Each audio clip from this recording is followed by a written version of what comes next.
to another episode of We Should Have Recorded That with Phil and Adam. Hey Hi, Adam. Phil. How's it going today? We're making it. We're getting things done. So We're getting things done. You and me both, brother. yeah. So yeah. How are you doing? I'm uh I'm tired. Um, but I'm good. You're Tired but good. good.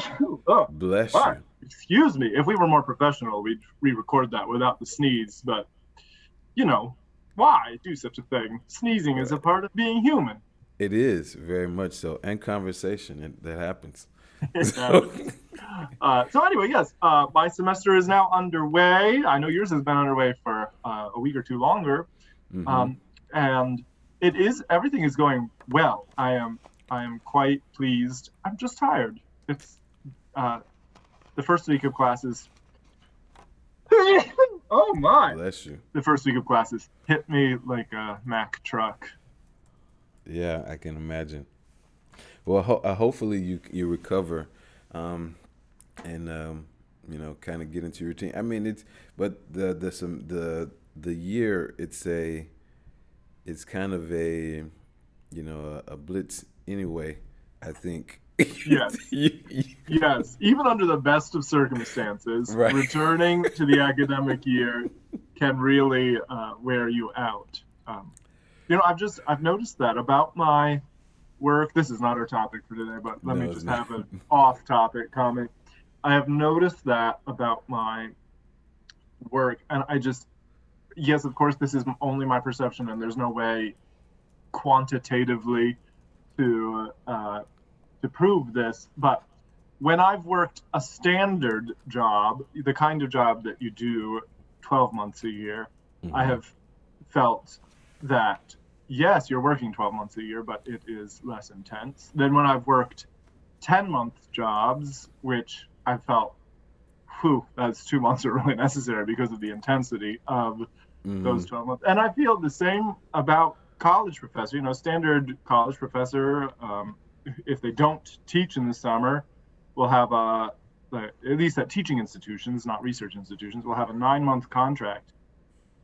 And the intensity of those 9 months, like, don't get me wrong, it is a luxury to have, you know, 3 weeks off in the wintertime and 2 months hmm off in the summertime. That is a luxury, and I'm not denying that. That is, just that is the reality. That's very luxurious. But also, the 9 months of the year when you are on contract, oh my word. Good luck fitting in time to breathe. we should really consider talking about that because you expressed something in our going back to school episode that I would like to revisit. I'm not going to mention it now because I don't want us to visit it now, but Ah! All right, yes. We'll get back on topic and off no, the air. You can tell me what next week's episode will yes, be about. I will. But before we go to our topic, if you are appreciating our conversations, please share, comment. Even more importantly, comment. We would love to have your comments. And yeah, so today we're going to talk about uh, council culture. Oh my word, Phil, I'm so nervous about Dun this. dun dun. You are I'm. nervous. This is such a sensitive issue, right? Like, this is Mm-hmm. such a polarizing topic. Yeah. Oh, and I'm not, as I told you off the air, I don't feel qualified. So I will proceed on the condition that our audience understands that anything I say is my opinion only, and I don't impose my opinion on anyone else. Yeah, I mean, and until we are made kings of our domain, and Mm. then we will impose our will on each other. But Ah! I hope you come into any conversation understanding, You can't understanding wait that. for that day, Yeah, can you? I can't wait for that day. But until that day, it's not here yet. I'm not even looking for it. But until that day, please, yes, know that these are our opinions. And again, as I said before, we call it. We should have recorded that because these are Mm. conversations. Yes, yes. These are And conversations. they are conversations. This one especially. Sometimes we have more of an agenda, right? Mm-hmm. And Mm-hmm. when you choose a topic like cancel culture, I mean, perhaps it's natural for a podcast audience to assume you have an agenda talking about it, but I don't Mm-hmm. think either of us have an agenda here. We No, are no, no, no. really just having a conversation about a hot topic that we find interesting and that we are in process on. Yes, We're not yes. we're not at the end of the journey of reaching conclusions. We are both in process. Exactly, exactly. So let's get into it. Like we said, we're not experts on this, so I guess we can try to workshop a definition. Oh Um, heavens. or is it a thing? And then what is that thing? Here, Oh, what well, do you, those are two questions, right? those Is are it a two thing? questions. Yes, is it a thing? And what is it? What? Yes, Probably we should. Don't you think we should probably define it first, like give a common that's true. definition first, That's and true. then we can And decide then whether say it actually exists. is a So thing. Great. here's what Wikipedia calls cancel culture. Okay. Cancel culture, or call. Let me try that again. Cancel culture, or call out culture, is a modern form of ostracism in which someone is thrust out of social or professional circles, whether it be online, on social media, or in person. Those subject to this ostracism are said to have been called, quote, canceled. Okay. Yeah, I think that's a great definition. So then, Well, Wikipedia, font of all knowledge. I think it's a good definition. So do you think that cancel culture is a thing? All right. May I qualify my answer to that question before I answer that question? Please do. I think cancel culture is used as an excuse far too often. Like, uh, someone who claims to have been canceled tends to make that claim uh, in some sort of sense of victimhood, or like they're being discriminated against, some form of Mm-hmm. unfair prejudice. Okay, I reject many, many, many of those pleas of being canceled by people who claim to have been canceled. Mm-hmm. And we can talk about that later. Having said that, that that so many uses of this, I'm a victim because I've been canceled, are illegitimate. Despite those illegitimate uses, I do think cancel culture is a real phenomenon in the United States in 2021. What about Yeah, you? I agree. I think yes, like you said, and we kind of yes, and I think we really see the rise of this on social media. That's where it seems like where a lot of the the kind of the brush fires start with counseling people. That a celebrity Yeah, says this or says right, that, or right. someone says this, says that. Someone finds it, and then there's kind of this push to say we should, stop supporting them or their job should be taken. And so, I Mm. think I definitely agree that I think it is something. It is a real thing. Yes. It is a real thing. One of the in way that I think about it, and maybe even it's maybe more of a kind of a church way of thinking about it is being excommunicated, right? Yeah. Being put out of the group, and I don't know. Like I think I've experienced it. Maybe because I needed, maybe because I wasn't being a good friend, or maybe because I did something, or Hmm.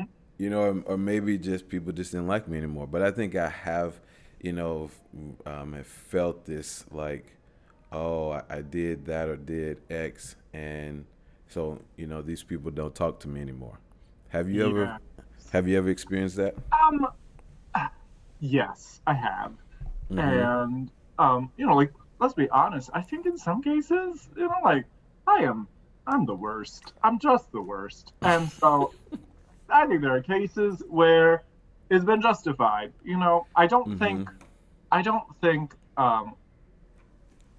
a meaningful relationship, a meaningful friendship, or any other form of relationship, um, we should let those die because of maybe a misunderstanding of language or an opinion poorly expressed. Mm-hmm. But sometimes, like, someone you've just met says something mildly racist, and you're like, okay, never gonna talk to them again. Yeah, yeah, that'd probably be a good. I mean, but that And is I mean, more. let That me is. let, Go go ahead. ahead. Go ahead. Go ahead. No, no, no. Oh, Go okay. ahead. I was just gonna say, like, if I knew them better, like maybe I would know that they were just Mm-hmm. they're verbally clumsy and they don't actually mean anything racist. And we Mm-hmm. could have the discussion about how to be less verbally clumsy. Mm-hmm. And heaven knows I suffer from a daily dose of verbal clumsiness. But um but like when you're first meeting someone like that, when you're forming that impression of someone, that verbal clumsiness, if you read it as racism, if you read it as homophobia, if you read it as any other form of unjust discrimination, then yeah, like it's pretty easy to discount that person and be like, relationship over, day long relationship dead. Right. Well, I mean, but that was about to be my comment that it's less of a desire to cancel them versus is more of a say I'm not going to invest anymore in this relationship, like you were Yeah. saying, versus I think maybe that's something completely different. To say I'm not going to invest in this relationship. The way I think I've experienced this that I can think of that came to my mind as I was thinking about this topic is I broke up with a girl in high school, Yes. and I think I don't know if I was like really mean to her, but I know that she didn't take the breakup well. Maybe I was mean. I Mm. don't remember. But I found out later that her friends didn't like me because I broke up with her. And I think even to this day, some of those relationships are kind of tattered because of how I broke up with her. Mm-hmm. Um, Mm-hmm. and so like, and I think for me, that was a maturity thing, right? Like I was just right out of high school, and yeah, I was immature. I was selfish. And so yeah, but I think like this, like what we both of our examples can kind of lead us into our next question, right? Like, should it be a thing? Like, you know, should we counsel people? And I think you kind of touched on that. So, like, should we counsel people? Mm. You want to elaborate a little more? Oh, Phil, why are you asking me this impossible question? Ah, should we cancel people? Should we Okay, counsel well, people? let's be clear. You and I don't have much cultural sway. We don't. I'm I I'm I'm feel like, fine with that. right, like Yeah. most canceling, like um what's an obvious example of canceling in, 21st century America recently? I mean, I think that what you just said, the racism No, piece, no, right? no, but I mean, like, is there an example of a person or a business or a group that has been broadly canceled? In 21st century. I want to say there's a person that a lot of people want to be canceled who hasn't been canceled. Donald Trump. Okay, well, but again, this goes back to that victimhood language that I Right, just right, right, find right, right, right, right, I right. find it so like just odious. That's what I find it odious. Mm-hmm. Mm-hmm. But the former President Trump and many of his supporters have claimed to have been canceled because they're no longer allowed on Twitter and Facebook. That's true. That's Right? true. Like, That's true. oh, this is an example of being canceled. Okay, Mm-hmm. um, so let's use that. Can we use a real world example to talk about this Yeah, instead of I like think that's great. abstractions? Yeah. Mm-hmm. Mm-hmm. So should we cancel people? Okay, well, you and I have not canceled anyone, at least We not haven't. publicly, right? Yes. Like maybe in our individual lives, maybe we'll choose to like patronize certain businesses over others, Mm-hmm. or like, Mm-hmm. our own little personal boycotts. I have an opinion on boycotts, but we can talk about that another time. Okay. And we choose which people in our life to like block on social media, right? Like, okay, so Mm-hmm. those Mm-hmm. are individual examples of like very small scale canceling. Mm-hmm. So I think what we're asking is, should corporations with a lot of power, should businesses with a lot of power, should people with a lot of influence Mm-hmm. cancel others? Is that the real question? Yeah, maybe from the broader culture. Yeah. Yeah, Should should we? culture Yeah. cancel things? Okay. Mm-hmm. Um, like there are things that uh, our culture, our society agrees are too heinous to be allowed in polite conversation, right? Mm-hmm. Mm-hmm. Racism is an example. Like if you are an overt racist, let's say if you are, oh Phil, I've lost your camera. Okay, let If me figure you that out. are uh, if you're a member of the KKK, right? Mm-hmm. This is not. You have to go to the dark web for that. You are not going to be spreading your hatred, your racist hatred, in public spaces. Mm-hmm. Um, am I right about that? Yeah. Okay. Um, and so we as a society can reevaluate that, right? 150 years ago, it was very socially acceptable to express racism in American society. But in 2021, that is unacceptable. And if you express an overtly racist opinion, you're going to get canceled. Mm-hmm. Was So your question is that right? Yes, that is my question. I mean, as an anti-racist, I say yes, that's right. One of the things I think this question and the last question kind of go together because I think um, we have to have a solution, right?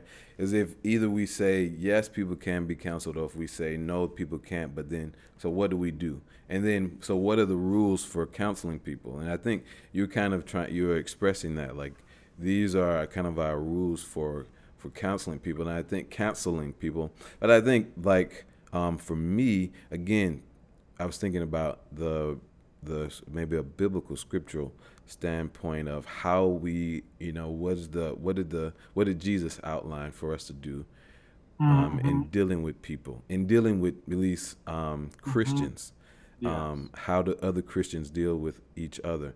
And I believe it's in Matthew. I think you go to the person, then you get a witness, then you take them to the church. Or maybe I'm Yeah. thinking about Paul. I feel like maybe I'm confusing Jesus and Nope. Paul. Jesus said that Je- as well in the Gospels. okay. Yeah.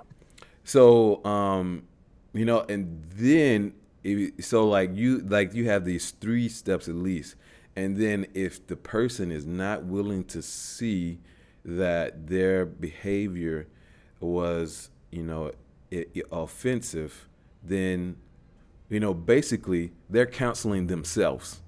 You know, like if you're not willing to say that I offended my brother and I apologize, then you are, again, you're being excommunicated. But again, It's not us. You're choosing to continue in that behavior, so therefore, you're no longer a part of the community.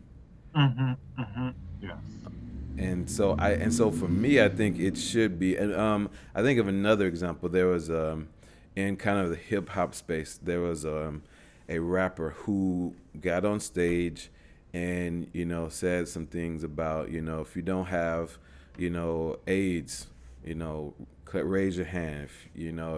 If you didn't do anything weird, with the same sex before you came in here, raise your hand. He said those things, and they came for him. Like he lost shows. He had other places he was going to perform, and he was not able to go there.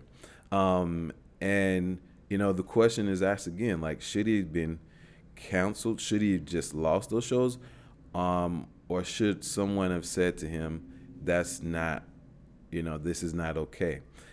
And I think, early on, like, he seemed very, very rigid, recalcitrant, I think is the word. Like, I said it and I meant it, Yes. and so I think it was right. People disagree with what he said, for him to then lose those other dates, other tours, because he did not want to change. He did not want to Right. change his statements.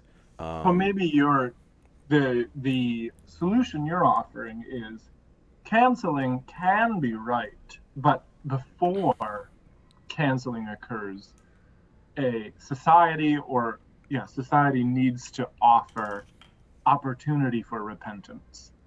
Yeah, I think so. And then, I mean, there could still be consequences too, though, Yeah. right? I mean, I think that there has to still be consequences, and I think, I say this all the time, and I mean it. Like, I'm so thankful that I haven't faced the consequences for every wrong thing that I've done in No. my life. Yes. Right. you know, I am so thankful that I haven't. And so, like, how do we then decide that? What are the consequences? Yes. You Yes. know, are, like, are you off of social media? And I think, like, ultimately this goes back to the more localized community, right? Like, we can really, like, we can get caught up in everything that's going on around us, but we cannot really control Yes. any of that. I don't Yes. I don't I don't have I don't speak to that rapper on a regular basis. I don't have any connection to him or Donald Trump, or any of those other people. But the people I do, trying to, I think, again, even loving your brother who is wrong, and trying to correct them. Let me ask you this question, and we'll try to wrap this up. But then, how do you think because I think you raised a very good issue, like the people who are kind of playing victim. Like, how do we deal with those people? I don't know. Uh-huh. I don't know. Like, they, because the victimhood, that is them not, that is their choice not to admit any wrongdoing. Right, Right? right, They wouldn't be victims if they hadn't been wronged. And in right. their view, they've been wronged, Mm-hmm. um, because they're being punished after being punished for essentially nothing. That's how they feel. Right. Um, if you are being, I guess, I'll just tell you how I feel about them. I don't. This is not the answer to your question. I'll just tell you how I feel about those who play the victim. I Uh-huh. have no sympathy. Mm. I have no sympathy, like, because I think almost exclusively there's never any sense of I could have or should have done that a better way. Right. Like, Okay. that thing I said. Okay, let's. Uh, we said we would talk in the real world example, so we will. President Mm-hmm. Trump was quote unquote canceled after the insurrection on January 6th. Mm-hmm. Maybe he would have been canceled, quote unquote, canceled anyway, had he said these words. But I would have more sympathy for him had he, after all of that, and then he's banned from Twitter, if he had said, I could have done more to reduce the violence. I could have, I should have made sure that the speech at my rally was more conciliatory and peaceful and less violent and belligerent and provoking. I should have acknowledged my defeat. I'm Right. like, there are Wow. so many things, right? Yes. You could just, like, even if he had done everything he had done up until January 6th, which I think he did a lot of damage leading up to January 6th, post January 6th, if he had been canceled, quote unquote, he still had the choice to admit some wrongdoing. And to my knowledge, he has never done any such thing. Never has he acknowledged any behavior or any words short of sheer perfection. The man is a textbook narcissist. Yeah. I think one of the things too that I think about is that again, when it's the other side, we are probably all feel a lot better about the canceling, right? If it's somebody you disagree with, I really wouldn't lose sleep if they got canceled. If Yeah. if my side is doing the canceling, I don't have a problem with silencing your voice, but it's when I get canceled or when somebody that I agree with get canceled, that's when it's an issue. That's when it becomes an issue. And so I think we again we have to, I think like what we're saying is very important. Right. Now let me just I know that we're a bit crunched for time since we're recording this during our work days, but I will just say on the other side of the equation, I do fear we've talked about, sort of like maybe some people ought to be canceled if they're unrepentant, but I do fear cancel culture. In some regards, I think there's a real intolerance of thoughts that may be in the minority opinion. Like, as believers, I think I don't know. Go ahead. Yeah. I do fear the potential. I don't know if this is a danger with a lot of. I don't know if this is a potential with a lot of real danger, but I do fear a potential future in which Christians are canceled, are silenced because of the unpopular opinions that we hold. Whatever those opinions may be, the church is countercultural. No matter what culture you're a part of, the church is countercultural. But certainly the church is countercultural to 21st century American culture. And so I do fear, that a defense of the historic view of marriage, or a defense of the sanctity of life, or just like so many things that Christians have believed for millennia that are unfashionable now in the 21st century. I do fear that we will be the victims, there's that word, of cancel culture. Yeah, man, I think we're doing pretty good on having a conversation. I was watching a video, and I meant I don't want to keep going, but there was these there was a video. I guess I should be specific.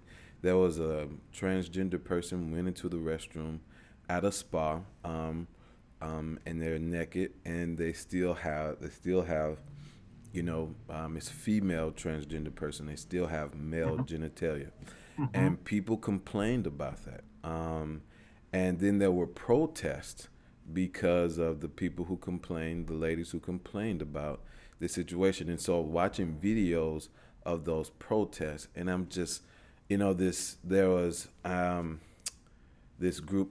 I should say this name. Antifa was around this lady who Mm. was protesting. Okay. They took her sign, they tore her sign, and they told her to get out, leave, keep it moving, Mm. and you know, trans haters that they were just yelling at her, and it was so many around this lady, and what I was thinking about is like you can disagree, but like when do you go too far? Yes. Like when do we go too far? Like one, I I want to protect all life, and whatever you decide to do, I don't want you to be harmed because you do that. Yes. I don't want you to be harmed because you do that. But that was something different. And Mhm. to what you're just saying, that was something different. We, the majority should there should not be this fear that your opinion or Yes. is going to cause you to lose your life. That's what Yes. that's what this Yes. country is supposed to be for, that you can express minority opinions and not face retaliation. Like that's what a Mhm. democracy, that's how we work. People feel free enough to express whatever their opinion is, and the best opinion wins. That at least that's theory how it works. Yeah. So yeah, so So good. So mm, good. yeah, Um, I think maybe we should wrap it up there, yeah, um, both for the sake of time and because at least I um, feel like any deeper we dive into this topic, I will be speaking from a an even shakier foundation. yeah. I know, but I think we did good. Again, these are our opinions and our thoughts, and these are still very malleable, very wet clay Mhm. thoughts I that like that. we. Yes, may more of my thoughts be wet clay thoughts. um. So, I want to really quickly, as we end, um, share a quick current event, and maybe you can share a quick one. My family came to visit. You may have seen that. My mom and I had I cousins come. didn't know. But oh, what I have to maybe post some of those pictures. But they came to see Anais, and so I was Uh-huh. so thankful that they came. It was a very safe gathering. Everybody was vaccinated, so I was very glad they were able to come down and spend the weekend with us on our Oh, long weekend. that's great, Phil. I'm glad to hear that. Yeah, yeah, yeah. Yeah, very glad to hear that. Current event. Well, you gave a current event in your life. Mm-hmm. Do you want me to do the same? Feel free. Okay. Oh, what's going on in my life currently? Um, uh, Nothing as exciting as you. Oh, here's a current event. Here's something I'm looking forward to. All right. We're recording this on Tuesday. Mm-hmm. Tomorrow night will be my first regular Wednesday night church choir rehearsal Wow. since Yes. March of 2020. Yes, Ooh. we've done a few, like physically distanced recording Mm-hmm. projects, but tomorrow night Mm-hmm. is first actual rehearsal. We'll be Mm-hmm. masked, we'll be distanced, Mm-hmm. but yeah, I'm really looking forward to that. Well, that's great. That's really good. That's good. Yeah. All right. Well, Phil, anything else for the good of the order? That's it. Then I will say bye for now. Adios.